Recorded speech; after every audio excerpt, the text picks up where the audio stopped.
Olá pessoal, tudo bem? Eu sou Lino Bertrand, estou aqui no Rio de Janeiro com a Ângela Filippini. Tudo bom, Ângela? Seja bem-vindo mais uma vez à nossa casa e à nossa boa conversa. Que bom, é um prazer, um privilégio para mim estar aqui. Eu me sinto bem por estar aqui no Rio, por estar aqui na sua companhia e por estar aqui nesse espaço maravilhoso de arte e criatividade. Isso me instiga muito, sempre.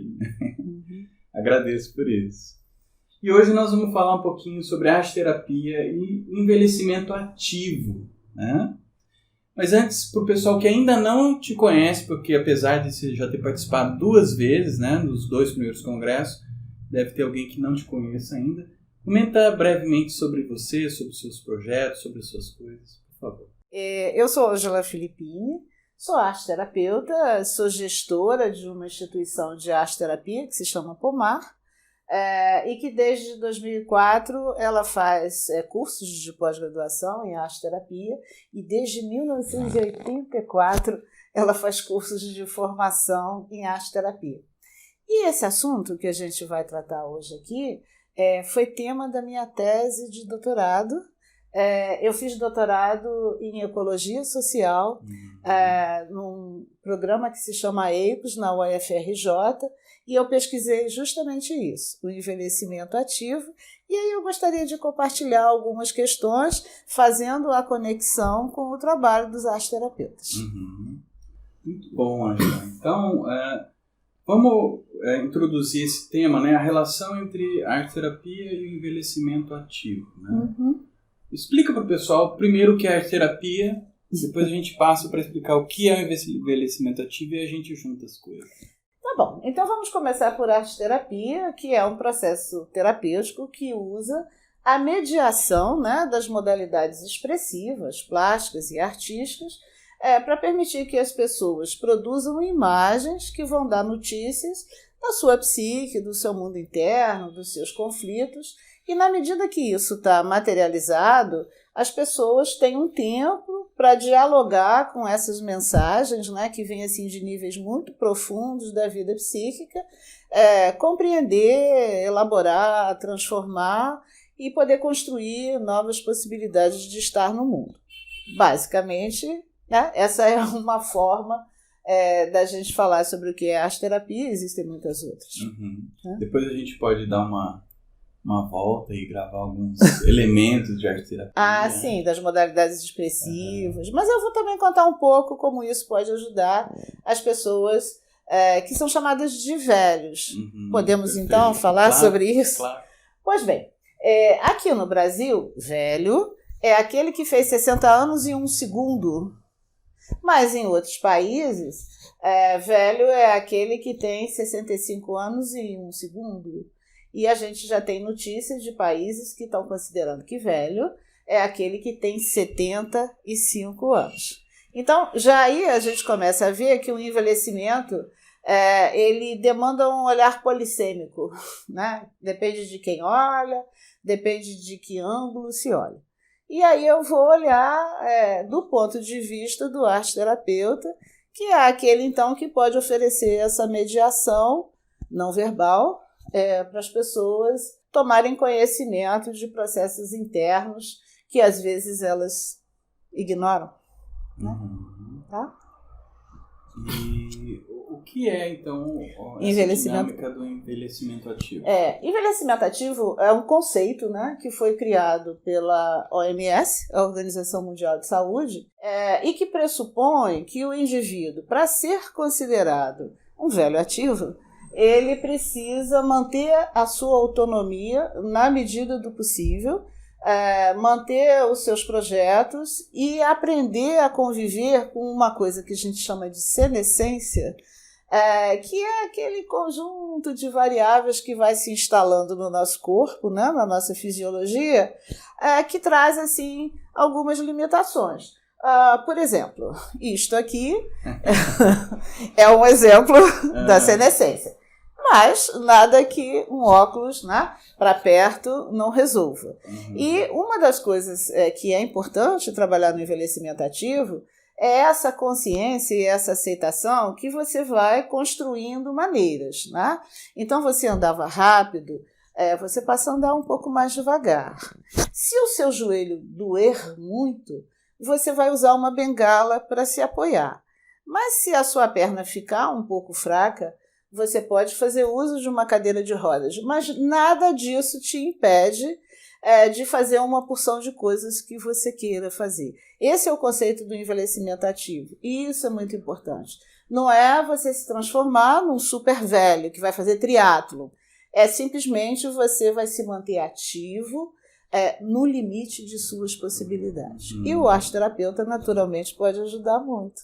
Então, essa era a pergunta que eu ia fazer. Como a arteterapia, como o arteterapeuta pode contribuir para que a pessoa possa ter esse envelhecimento ativo? Antes de responder especificamente isso, vou colocar para você um contexto. Tá. Né? No Estatuto do Idoso, aqui no Brasil, tem um artigo que diz o seguinte: envelhecer é um ato personalíssimo. Então, toda pessoa precisa ser ajudada, quando ela está envelhecendo, a envelhecer de acordo com o seu processo de individuação. Isso é um campo de trabalho muito vasto para nós, né? Porque você vai dar estratégias, possibilidades, mediadores, para que a pessoa se expresse, né? Para que ela própria se veja através das imagens. É claro que em todas as idades a gente vai poder fazer isso, né? Mas com o idoso, muitas vezes, ele está assim, se reinventando, porque ele passou uma quantidade enorme dos anos jovens da vida dele fazendo coisas, cumprindo tarefas, pagando contas. E, às vezes, nesse processo do envelhecimento, ele passa a ter um tempo mais livre, né? E, às vezes, muitas pessoas adoecem porque elas não sabem o que vão fazer daquele tempo livre, né? Também, às vezes, elas não sabem como que elas vão contornar a questão da vida sozinho. Veja que eu estou tendo cuidado de não dizer vida solitária, porque existe uma diferença entre solidão e solitude, né?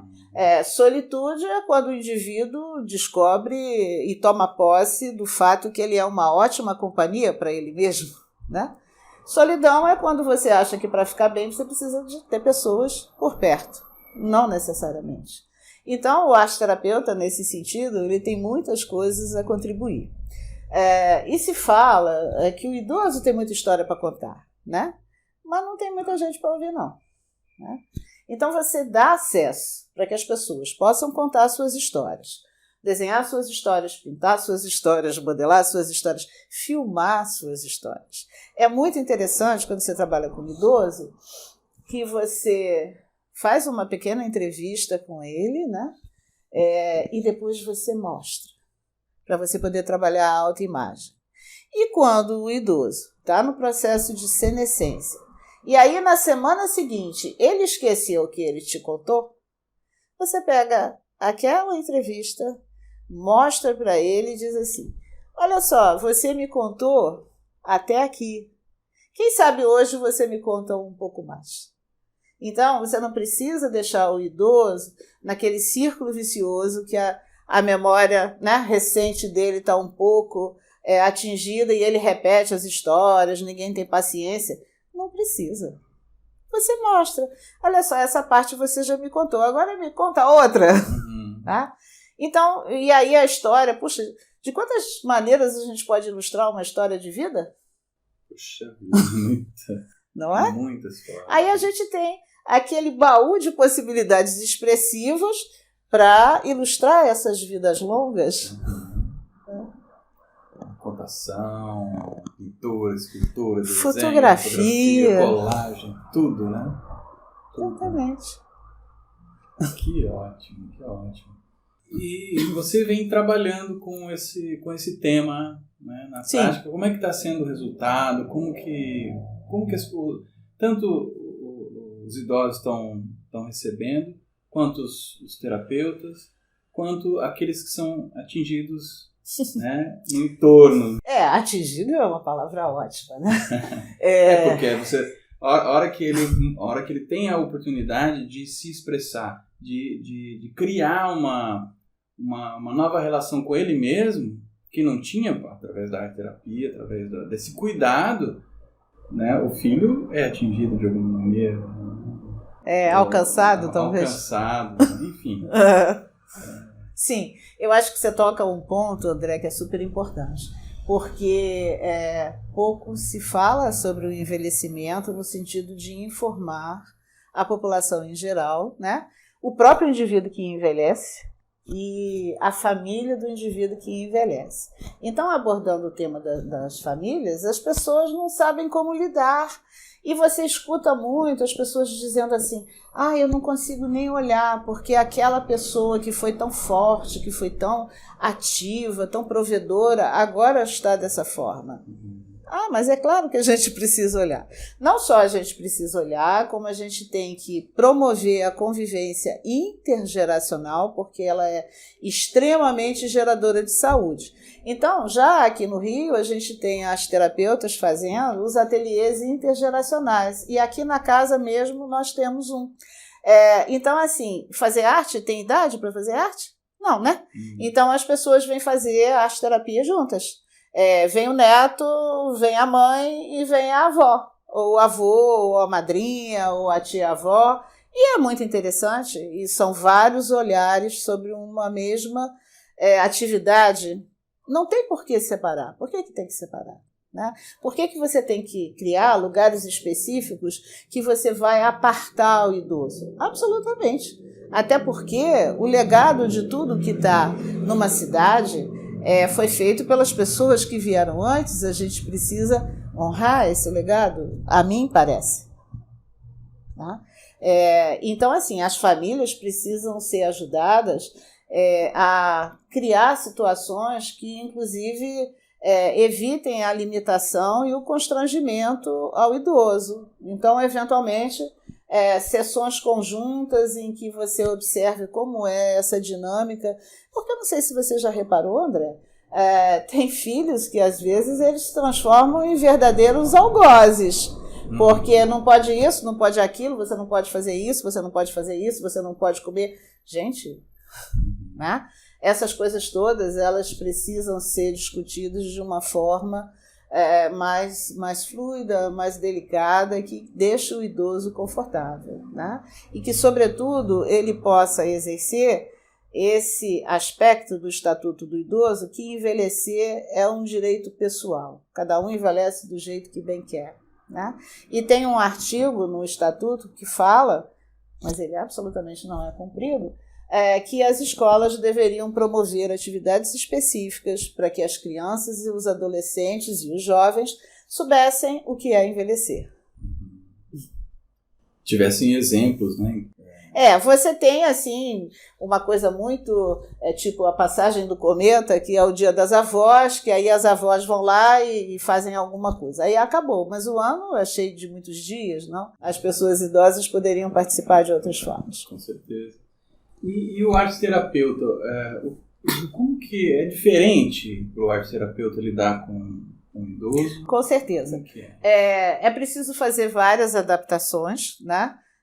Na utilização das modalidades expressivas, porque a senescência traz algumas dificuldades. Pode trazer dificuldades motoras, né? Pode trazer dificuldades de visão, pode trazer dificuldades de audição, eventualmente pode trazer hemiplegias, que são paralisias de um lado, né? Paralisias parciais, e traz com muita frequência problemas de memória, né? Então, há que se ter todo um cuidado de se adaptar, inclusive o que se pede, o que se conta, né? Você não imagina que possa funcionar tão bem se você vai trabalhar com uma história e ela seja uma história muito longa ou que ela não tenha apoio de imagens, porque, eventualmente, a narrativa não vai conseguir ser retida numa forma adequada. Mas você adapta, né? Ou você parcela a narrativa e faz.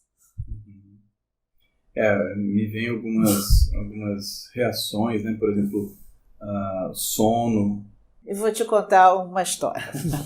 Quem trabalha com grupos de idosos em arte-terapia, o primeiro momento, né, que é o momento do aquecimento, muitas vezes, sobretudo aqueles que moram em residências de longa permanência, né, que nem sempre tem um ambiente tão estimulante assim, né, no bom sentido. Aí o idoso chega e diz assim: hoje não vou fazer. Não estou me sentindo bem, estou com dor aqui, lá, acolá e mais aqui. E aí, normalmente, o arte-terapeuta diz: não, tudo bem, você pode permanecer um pouquinho para observar e se você não se sentir bem, né, você está livre para ir descansar, voltar, se recolher no seu quarto. 10 ou 15 minutos depois, ele está totalmente esquecido, né? Daquelas dores alegadas, que muitas vezes elas são maneiras de pedir atenção e afeto, né? E do ponto de vista fisiológico, a gente tem um fato que é inquestionável, que algumas atividades criativas elas liberam neurotransmissores, tipo endorfina, serotonina, dopamina, e essas coisas amenizam os sintomas de dor. Olha só. Isso os arte-terapeutas podem fazer. Puxa vida, preciso conhecer então quais são essas atividades. Desde 1995, tem uma arte-terapeuta que ela se chama Noa Haas-Cohen. Ela começou a pesquisa dela em Londres e ela coordena um grupo de 13 arte-terapeutas na área de neurociência e eles pesquisam o que cada modalidade expressiva causa no cérebro. E imagine que a modalidade expressiva que faz mais maravilhas é a colagem. Olha só. Tanto que ela está sendo usada assim, com grupos de pacientes portadores de Alzheimer, desde que eles estejam em fases iniciais do processo. Né? Então, dentro da neurociência tem um núcleo específico de pesquisa que é a neuroestética, que é tudo aquilo que se faz em artes, né? Seja a produção de imagem, eventualmente a produção de som. O que isso causa no nosso cérebro. E está provado que desencadeia eventos correlatos fisiológicos muito benéficos, tanto na clínica da dor, né, como na ativação, na potencialização de capacidades cognitivas, porque você sabe que o nosso cérebro ele precisa ir para a academia de ginástica, não é? E às vezes as pessoas que estão em volta do idoso se esquecem disso. Tá? E muitas vezes são instituições. Você chega na instituição, está todo mundo com aquele jeitinho assim, que está dormindo o dia inteiro. Isso não é nada benéfico para o cérebro. É interessante que a gente pensa, né?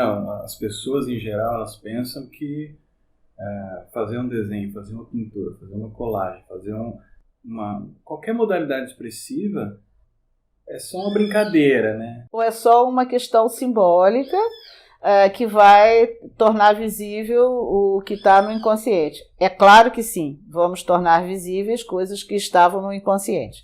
Mas como a gente mora num corpo, acontecem coisas no nosso corpo simultaneamente.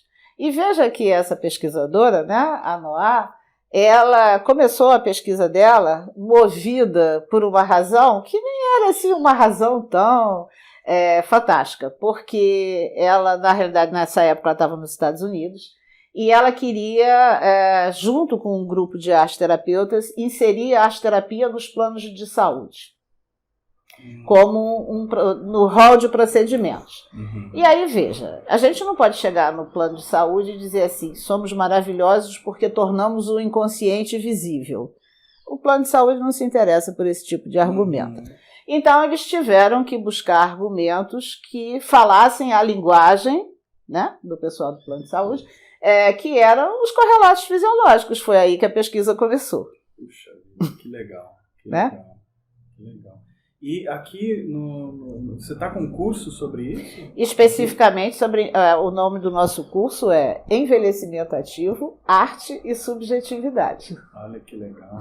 E vocês abordam esses temas? Tudo isso que eu estou conversando com você, prazerosamente a gente aborda. E tem uma coisa interessante, porque é a primeira turma, né? Isso é um projeto piloto. E, assim, 80% da turma tem mais de 60 anos.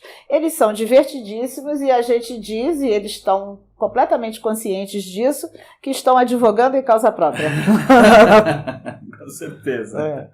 Então, assim, é muito divertido, eles são muito participantes e interessadíssimos. Que legal, que legal. Ângela, e qual que tem sido, então, o resultado que os alunos estão sentindo? Eles estão dando feedback? Como que está esse resultado? Olha, tem um resultado, assim, muito interessante, que é a maneira como as pessoas estão passando a se relacionar com o próprio corpo, né? Porque não sei se você concorda com esse pressuposto, mas o nosso mais precioso patrimônio é o nosso corpo, não é o nosso apartamento, né? O nosso carro, o nosso saldo bancário. E as pessoas estão se dando conta, mesmo os que são os mais jovens, que nesse curso eles são a minoria, que o envelhecimento ativo, na realidade, é uma construção. Que o ideal é que ela comece lá mais ou menos pelos 30 anos de idade, né? Porque, se a pessoa chegou aos 60 e aí ela resolveu que vai construir um envelhecimento ativo, as probabilidades elas ficam reduzidas. Não é que não aconteça, mas alguma coisa que poderia ter sido evitada não foi, né? Então, quanto mais você está informado, é importante. E, na realidade, isso é um tema transdisciplinar. Eu acho que, por isso, a arte-terapia fica tão confortável, né? Como assim, um agente de contribuição mesmo para que essa coisa aconteça, porque a arte-terapia é eminentemente transdisciplinar. E envelhecimento também é transdisciplinar, não é? Porque você tem que trabalhar desde questões históricas, culturais, econômicas, psicológicas, questões de nível muito concreto que se relacionam à alimentação, à moradia, à acessibilidade, né? E do momento que o conceito de envelhecimento ativo foi criado, em paralelo se criou um conceito das cidades amigas dos idosos, que aqui no Brasil creio que temos 4, que seriam cidades que elas conseguem atender a alguns pilares de sustentação para que as pessoas tenham uma qualidade de vida boa, para que elas não sofram tantos danos no processo de envelhecimento. Como a gente está aqui no Rio, né, uma das cidades é Copacabana, que na América do Sul, ela é a segunda cidade de maior concentração de idosos, né? A gente aqui no Brasil tem uma cidadezinha muito especial que se chama Veranópolis, que fica no sul, né, na região ali da Serra Gaúcha, que os idosos já são acompanhados há cerca de 15 anos numa pesquisa, e pelas qualidades assim, muito peculiares de bem-estar, de alimentação, de moradia, de clima, etc., de participação na comunidade, eles são idosos muito longevos, porque tem assim, uma diferença. A Copacabana tem uma quantidade muito grande de velhos que vivem lá, mas o lugar onde existem pessoas mais velhas, de idade maior, é essa cidade, Veranópolis, que fica no sul, no Rio Grande do Sul. E aí também a gente tem essa relação, né, entre a idade e as condições a capacidade produtiva. Sim, a longevidade, ela não é uma casa, assim, um presente, embora algumas pessoas tenham, digamos assim, maneiras de viver que não são tão saudáveis assim e elas são longevas. Mas a grande maioria das pessoas, a longevidade é construída, né? Você tem que ter hábitos de saúde, de alimentação, de movimento. O corpo, ele tem que se movimentar. Na sua cidade, que é São Paulo. Piracicaba. Sim. Mas lá em São Paulo. Em São Paulo, o estado, né? Isso. Tem um coreógrafo que é o Bertazzo, que é assim, um profissional incrível. Ele diz assim, que primeiro a alma envelhece, depois o gesto envelhece, né? Depois a gente fica velho. Então, vamos manter a alma relativamente jovem. O gesto, em consequência, ele fica também relativamente jovem. A gente envelhece mais devagar. Ângela, isso também me veio agora, essa questão, né, de a alma envelhecer Antes. Tem antes, gente com 20 né? anos que a alma já está velhinha. E nem é no bom sentido isso. A gente tem uma questão bem interior, né? Quer dizer, é a pessoa com ela mesma, mas também a gente tem uma questão do contato com o mais novo, né? Com crianças, com adolescentes, quer dizer, nessa inter-relação que a gente já comentou, né, sobre intergeracional, também seria importante para a manutenção dessa alma jovem. Sim, mas acontece que o envelhecimento, ele é uma construção cultural, né? E para a gente conseguir isso, né, esse êxito, precisam ser criados novos paradigmas, porque a nossa cultura contemporânea, ela é atravessada pelo ageísmo. Ageísmo é o preconceito com o idoso. Ih, ficou muito velho, já não fala mais coisa com coisa, já não pode fazer. Pensa que vai aonde? O quê? Vai namorar? Então, são muitas interdições que elas não têm razão de ser, né? Se o indivíduo está autônomo, se ele está lúcido, ele namora com quem ele bem quer, não é? E organiza seu patrimônio do jeito que ele quiser e vai para onde ele deseja e convive com todas as faixas geracionais. Mas isso não é visto assim com tanta, né, naturalidade. Tem uma antropóloga aqui no Brasil, que é a Miriam Goldenberg, que ela importou um termo que é ageless, é o velho sem idade. Então você tem muitas figuras públicas que você não fica querendo saber que idade que a pessoa tem. Ele está lá cantando, tocando um instrumento, dançando. Ele conseguiu, foi uma conquista pessoal, de estar para além, né, dessa limitação desse estereótipo, né? E, por falar em estereótipo, essa coisa da terceira idade já é um termo que a gente está, assim, devagar se despedindo dele. Em vez de terceira idade, é o indivíduo longevo, né? Que é uma conquista, né? Você conseguir se manter vivo, só por isso você já, né, lúcido, ativo, é importante que você tenha, então, um espaço de interlocução. Aí vamos voltar à arte-terapia, não? Para a gente começar a se preparar para fechar. Uma coisa que o arte-terapeuta pode oferecer, com absoluta propriedade e efetividade, é um espaço de interlocução. E veja que coisa importante, né? Um espaço de interlocução. O indivíduo, ele é escutado. Aquelas memórias todas que ele acumulou ao longo daquele tempo todo, tem alguém ali para ouvir, para ajudar aquela pessoa a transformar em materialidade. Porque uma das vivências difíceis para o idoso são as perdas, não só afetivas das pessoas que vão morrendo, mas coisas assim. Gente, cadê aquela casa que estava ali? Aquela casa linda com um jardim? Virou aquele outro prédio lá. E a pessoa nem reconhece mais. E a praça? Fizeram lá uma coisa na praça que a praça ficou irreconhecível. E a árvore? No último temporal caiu. Então a pessoa vai perdendo aquelas âncoras. Né?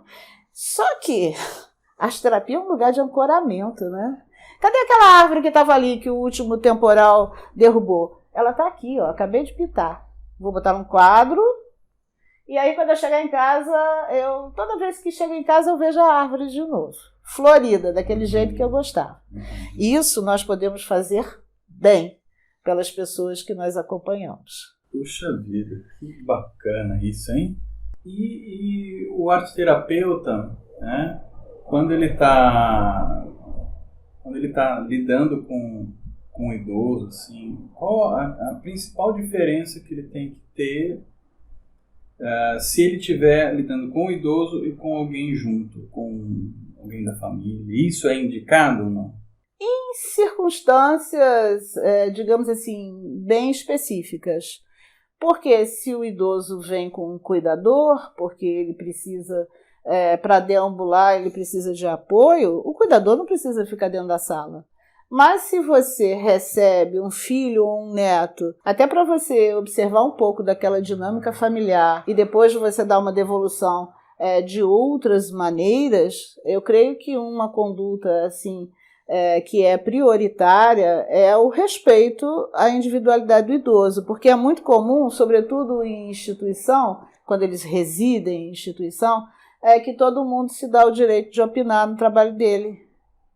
Ih, que bonitinho, mas por que botou essa árvore desse jeito assim? Podia ter feito de outra maneira, né? Então, desde essas coisas bem simples, que cada um cria de uma maneira absolutamente subjetiva, né, realmente ao respeito com aquele indivíduo, que não é porque ele envelheceu que ele tem que ser desrespeitado. E também evitar, sobretudo, os diminutivos, né? Não é porque a pessoa tem 80 anos que ela virou inho ou inha. A vovozinha, a senhorinha, que bonitinho, a sua mãozinha, o seu dedinho. Não. Ela segue o tamanho de alma que sempre foi. Não precisa diminuir nada. Pelo contrário, a gente é que devia diminuir para render homenagens a quem é tão resiliente, né?